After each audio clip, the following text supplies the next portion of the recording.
Bonjour, nous sommes l'équipe du groupe 5-4, projet Cédalion, et voici notre vidéo de présentation.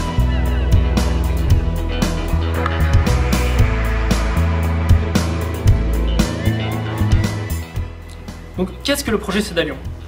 Le projet Cédalion vise à concevoir un lecteur de code barre pour déficients visuels. En réalité, il est parfois difficile pour un déficient visuel d'identifier certains types d'objets. Par exemple, de différencier deux boîtes de conserve, ou par exemple pour faire ses courses. Cela peut être vraiment difficile pour lui, et il y a réellement moyen de l'aider.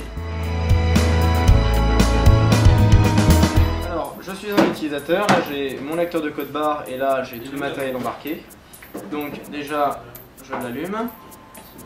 Alors ensuite, je prends un premier produit. Déjà là, si je demande des informations, voilà. Veuillez scanner un code barre. Il n'y a aucun article qui a été scanné pour l'instant. Alors, les pins, donc je les scanne. Pins orange. Donc là, il les reconnaît. Ensuite, on peut avoir plus d'infos sur un produit. Par exemple, je scanne celui-là. Pins framboise, 2 en stock. Voilà. Et après, Marque, Luc. une première info. Prix, 2 €. Et une deuxième. Donc là, on va avoir un produit qui n'est pas dans la base de données. Donc je le scanne. Code barre inconnu. Voilà, ce produit-là, il n'est pas reconnu, mais je vais pouvoir me connecter avec mon ordinateur et rajouter les informations que j'ai pu obtenir sur ce produit-là pour rajouter de la donnée en fait dans la base de données Cédalion et du coup rendre le produit plus intéressant. Donc, me revoilà chez moi. Donc j'ai fait mes petites courses, le projet Cédalion m'a aidé, mais on se souvient que par exemple il y a la boîte de Pins entre autres que le projet Cédalion n'a pas reconnu. Donc du coup sur mon ordinateur, chez moi, voilà, j'ai démarré mon petit programme utilisateur. Donc je rentre mon identifiant, par exemple moi c'est le numéro 22. Donc là il me dit qu'en tout il y a 3 codes barres qui ont été non reconnus par Cédalion et qui me propose de renseigner si j'ai trouvé des infos dessus. Alors le premier code barre, voilà, celui-là je me souviens plus ce que c'est. Donc je le supprime. Le deuxième code barre, lui, je vais le renseigner. C'était les princes.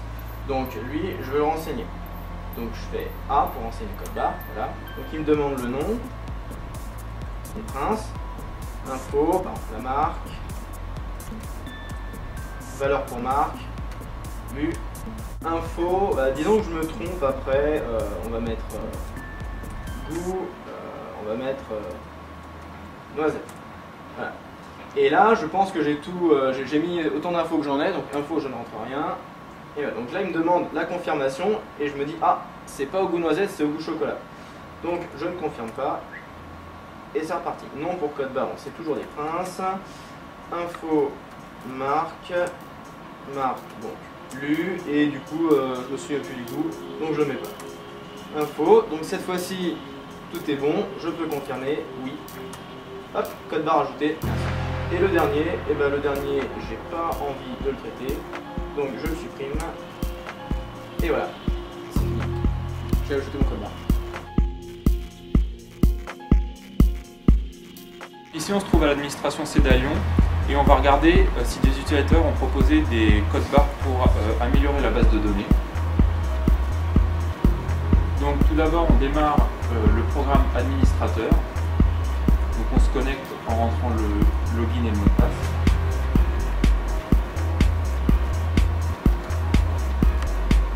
Donc on arrive sur cette page, on voit qu'effectivement un utilisateur, l'utilisateur numéro 22, a ajouté un code barre correspondant à une boîte de gâteaux Prince.